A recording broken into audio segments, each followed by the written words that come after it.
When a transmission from a nearby planet is intercepted, a colonization mission is diverted.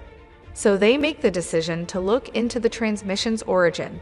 But is it the best decision? Let's watch the movie to find out. A business tycoon named Peter Weyland tests the intelligence and abilities of his recently created android at the start of the film. Clearly intelligent, the android even gave himself the name David after seeing Michelangelo's statue. He then performs a flawless piano piece set to Richard Wagner's music. After that, David queries who created Peter if Peter created him. The man claims that he shares your desire for an answer to that question, and they can work together to find the solution. David argues that since he will live forever and Peter won't, it is impossible for them to discover the solution together. Peter is horrified and unable to express his feelings. Next, the scene shifts to the year 2104. On its way to the planet Auriga 6 is the colonization ship Covenant, which has 15 crew members, 2,000 colonists, and 1,140 embryos in stasis. The Covenant is currently 7 years, 4 months away from the mentioned planet. The Covenant is currently being manned by an android named Walter who resembles David eerily. Mother, the ship's AI system, is assisting Walter. Mother abruptly informs him of an approaching stellar flare. All of the Covenant's crew members are awakened by Walter's emergency crew revival. The captain of the crew, Jacob, has a broken stasis pod that won't open. The crew makes every effort to support their captain, but they are powerless to do so. Jacob's wife Daniels and the crew watch him burn to death in anguish. Because of what transpired, Orem, Jacob's deputy, assumes leadership of the crew as the new captain. There are currently 14 crew members left after the incident. Everyone gathers in the control room, all but Daniels, that is. As their new captain, Orem pledges to the crew that he will give it his all. He then goes on to describe the fatalities and property damage brought on by the stellar flare incident. Along with Jacob, they lost 16 embryos and 47 colonists. The ship's overall status is fortunately still holding steady at 83%. However, many of their backup systems are currently inactive. He now gives the order for the crew to begin repairing the ship. The terraforming vehicles are stable but still need to be checked, Daniels says as he arrives. Daniels is already working, so the entire crew begins to work as well. Walter follows Daniels to the terraforming bay afterward, where they inspect vehicles. Daniels tells Walter they're about her dream with Jacob of building a cabin on Auriga 6. Daniels, however, is no longer able to justify continuing that dream in the wake of Jacob's passing. After a while, Orem notices on the security camera that Daniels and a few members of the crew are drinking to honor Jacob. Orem becomes irate when he sees this because he feels that they are disrespecting him. Karine, his wife, notes that Daniels is merely mourning the loss of her husband. Later, when Tennessee and Anchor have repaired the ship from the outside, the power is fully restored. They seize a false transmission as they return to the Covenant. The crew examines the transmission inside and determines that it is from a human. Further investigation reveals that it originates from a nearby planet that is more habitable than Auriga 6. Orem wants to examine it, and they can travel there in just a few weeks as a result of this discovery. Daniels, however, notes that all of their preparation for Auriga 6 is what drives their training. She also believes that the sudden appearance of a brand new, ideal planet is unreal. Orem, however, is adamant that they must look into this planet because it might be a much better place for their colony. They arrive at the planet's atmosphere after a few weeks. The rest of the crew travels by lander to the planet, while Tennessee, Rix, and his wife Upworth remain on the Covenant. They encounter an ion storm as soon as they land on the planet. Fortunately, they succeed in getting through it, but it somewhat hinders their ability to contact Covenant. The planet's landscape, mountains, plant life, and water reflect Earth's features as they had anticipated. The crew can go without wearing any masks because even the oxygen is sustainable. Ferris, Tennessee's wife, is left to inspect the condition of the vehicle while the others start looking for the transmission's origin. After some time, Kareen makes the decision to remain in the marshland to research the ecology of the area. The leader of the security team, Lope, gives Ledward the order to go with Kareen. Ledward soon steps on a plant, and the plant's spores enter his ear. Other team members locate a crash site in the mountains. Hallett discovers the same plant that Ledward stepped on as they board the ship. The plant releases spores when he checks it, which land in his nose. Daniels finds a name tag inside that belongs to a doctor named Elizabeth Shaw. Walter continues by revealing that Elizabeth served as the previous expedition's chief science officer. Daniels realizes at that point that the ship they are currently aboard is Prometheus, which vanished 10 years ago. Orem and the others find the transmission they intercepted to be a recorded feed of a woman singing at the opposite end of the ship. Just then, Kareen informs the crew that Ledward is ill. They make the decision to return to the lander after hearing this. Ferris informs the Covenant about Ledward's condition in the meantime. The Covenant, on the other hand, is unable to receive a clear feed from her due to their broken communication lines. Ferris quickly hears Kareen pleading for assistance.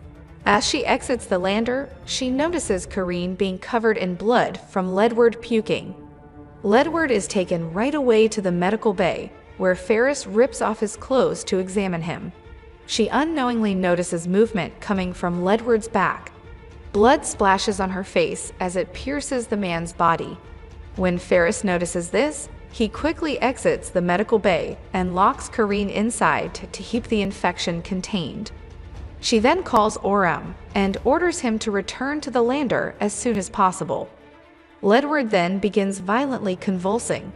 Ledward was suddenly killed by an alien that appeared from his back. Ferris quickly grabs a gun and informs the crew that there is an alien aboard.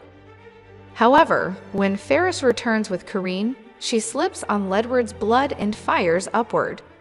The alien becomes aware of this and begins pursuing her as a result. Ferris makes a second run for a gun before firing it, but because she is moving too quickly, she simply blows up the lander. Orem and the crew arrive just in time to witness the explosion of their car. Orem wants to go and save Kareen, but Daniels holds him down and prevents him from doing so. Hallett begins shaking and puking blood at the same time. When another alien erupts from his mouth, it chooses to flee rather than engage in combat with them. As Lope limits Hallett's passing, Daniels makes an unsuccessful attempt to approach the Covenant. Later, they come under attack from more aliens, and the crew fights to defeat them. Walter sacrifices his hand to protect Daniels when an alien is about to attack. Anchor is killed by an alien in the commotion, and the alien is later killed by the crew. Unknown Man suddenly fires a flare gun that is so bright that it scares off other aliens. The man simply commands the crew to follow him when they point their guns at him. After some time, they are taken to what appears to be a city where several statues of humans stand. The man eventually leads them into a temple, where he reveals that he is none other than the android David. David starts by assuring the crew that they are now safe before going on to explain the circumstances. He claims that he and Dr. Elizabeth are the only people to have survived the Prometheus expedition. They were traveling on a ship that contained a deadly pathogen. Upon landing, they unintentionally dispersed the pathogen payloads into the atmosphere. Even worse, the ship lost control and Dr. Elizabeth perished in the collision. David is referring to the same pathogen that afflicted Ledward and Hallett. Orem inquires if they have already contracted the disease after hearing all of this information because they were also exposed to the air. David does not, however, directly respond to him. He then assists Lope and Cole in ascending to the roof so they can attempt to contact the Covenant. However, the ion storm is blocking their signals from getting to the main ship. Tennessee wants to move the Covenant closer to the planet. Because the ion storm could destroy their ship, Rix and Upworth attempt to stop him. Tennessee, however, is so anxious that he ignores the advice of the two and continues to descend to the planet. Walter discovers David's room in the temple, where it is crammed with drawings of various forms of life. David finds him soon after, having just had his hair cut short. Walter notices that David sounds more human-like as they talk. David has grown into a person with more feelings and free will than he did. Orym and Daniels are left on their own on the opposite side of the temple. Orym admits his error and informs Daniels that she was correct all along about the planet. He holds himself responsible for the passing of his crew members. Daniels encourages Orym after learning that he is losing his will and claims that they now need him as a captain even more.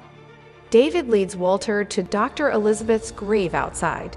Then, a flashback is displayed, showing what actually occurred 10 years prior. It turns out that David deliberately spread the pathogens among the planet's humanoids. The pathogens killed and ate the humanoids as they fled to the temple for salvation. The pathogens eventually transformed their corpses into statues. However, David keeps telling Walter lies, claiming that he was seriously hurt during their mission and the doctor fixed him. He also admits how much he cherished Dr. Elizabeth, just as Walter does Daniel. He makes the observation that Walter showed Daniels his love by giving up his hand for her. Walter disputes this, claiming that he is merely carrying out his duty. Rosenthal is tending to her wounds over there, but then the alien that had earlier escaped attacks and ends up killing her. After some time, Orym makes the decision to find her. David later discovers the alien feasting on Rosenthal's corpse. Orym arrives just in time to see them as the alien confronts him. David warns Orym not to shoot because the alien is beginning to trust him as the man points his gun at the alien. However, the captain ignores him and kills it. Orym points his gun at David and commands the android to tell him what is actually happening after noticing Rosenthal's head floating in the water. In response, David takes Orym to his room. There, he explains that the pathogen has a wide range of forms and is easily mutable. As it turns out, David is the one who engineered the various forms of the aliens and has been studying them for years. David then leads the captain to a basement. He deceives Orym into believing that an alien called Facehugger is attacking him there. Another alien mutation known as a pronomorph then emerges from Orym's chest shortly after that. David grins as he observes the alien imitating his behavior. The Covenant is finally reached by Lope and Cole as the ship continues to enter the planet's atmosphere. They request an immediate evacuation and report their predicament to the main ship right away. When Tennessee and others hear this, they decide to go deeper into the storm to aid their crew. Daniels soon joins Tennessee on the roof for a conversation. She advises that the crew should simply be evacuated right away using the cargo lift. Tennessee readily accepts the suggestion because he needs to speak with his wife. Daniels, however, informs him that Ferris has already left. He is devastated, but he still wants to save his crew. Daniels, Lope, and Cole then start looking for Orym and Rosenthal to inform them of the evacuation strategy. Cole is horrified when he spots Rosenthal's head floating in the water, though. They notice then that there is a problem in the temple. To find Orym, Daniels commands Lope and Cole. She then directs Tennessee, who is operating the cargo lift, to go get them right away. When Walter eventually finds Dr. Elizabeth's body in another room that belongs to David, he realizes who the man is. The doctor's body is actually being used by David to create aliens. He challenges David about the truth as a result. David notes that he will halt their colonization mission because he believes that people are inferior to androids and should not be allowed to live. But Walter asserts that he won't permit David to succeed. When David hears this, he stabs Walter in the neck to render him helpless. Meanwhile, Cole arrives in the cellar and finds Orum's lifeless body. Soon after, he is attacked by a facehugger. Cole fires at it, but the alien flees upstairs and turns on Lope. The facehugger is quickly removed by him, but Lope's face starts to burn from its blood. Cole is attacked by the earlier protomorph, which makes matters worse.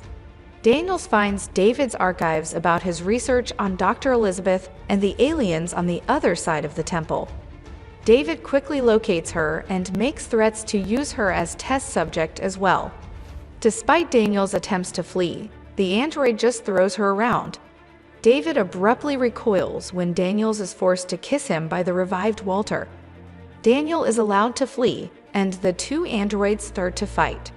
Walter simply remarks that David is more advanced than him in many ways, after observing that David is surprised by his recovery. David continues to aim for Walter's neck as the fight goes on. However, Walter does not falter and fights him with a knife. He also succeeds in winning the advantage in the struggle. He is unaware that David is covertly reaching for the knife he dropped, though. Lope warns Daniels that the alien is approaching and will kill them at the same time. They left the temple as soon as they heard this. When the cargo lift is ready, the two get on the car first, then Walter. When Daniels inquires as to where David is, Walter responds that he has left. The protomorph does, however, succeed in boarding the elevator. Daniels leaves to battle the alien after Tennessee informs the others of the situation. Daniels attempts to shoot the protomorph after attaching herself to the car, but it moves too quickly. Tennessee captures the alien after Daniels commands her to release the crane. She waits for the ideal moment before opening the crane and kicking the protomorph to the ground. When Lope arrives at the Covenant, he is treated right away. Daniels assists Walter in the meantime by stapling his facial wounds. He deserves praise for saving her life twice, she adds. Tennessee alerts Daniels after some time that Mother has been taken offline for a run of full diagnostics. Daniels is now the ship's captain after Orum passed away. They both take a brief moment to reflect on their lost crew members.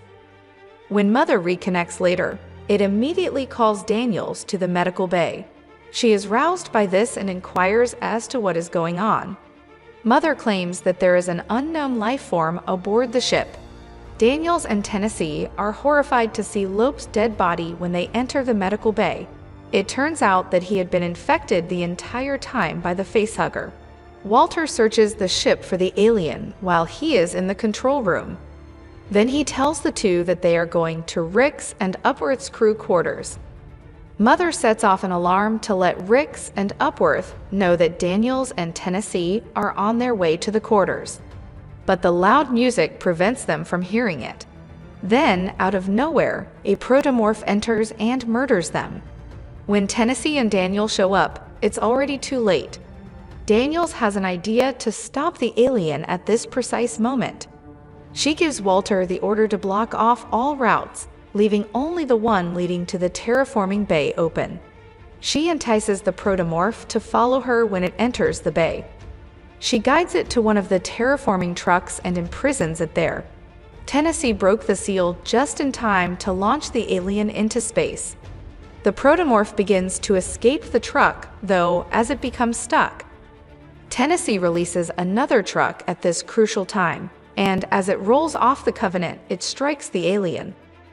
The two humans then decide to return to stasis mode, and everyone is relieved that the aliens have been defeated. When Daniel's turn comes, Walter reassures her that when she wakes up, she will be at Eureka 6. As the Covenant makes its way to Eureka 6, it is revealed at the film's conclusion that David actually persuaded Walter and is currently putting alien eggs in cold storage. The movie Alien, Covenant is both the prequel to the first Alien movie and the sequel to Prometheus. This is therefore the fourth film in the 8-film Alien franchise, ordered chronologically. You can learn a lot about the origins of the aliens by watching this movie. If you enjoyed watching, please remember to subscribe to my channel so you won't miss any future videos.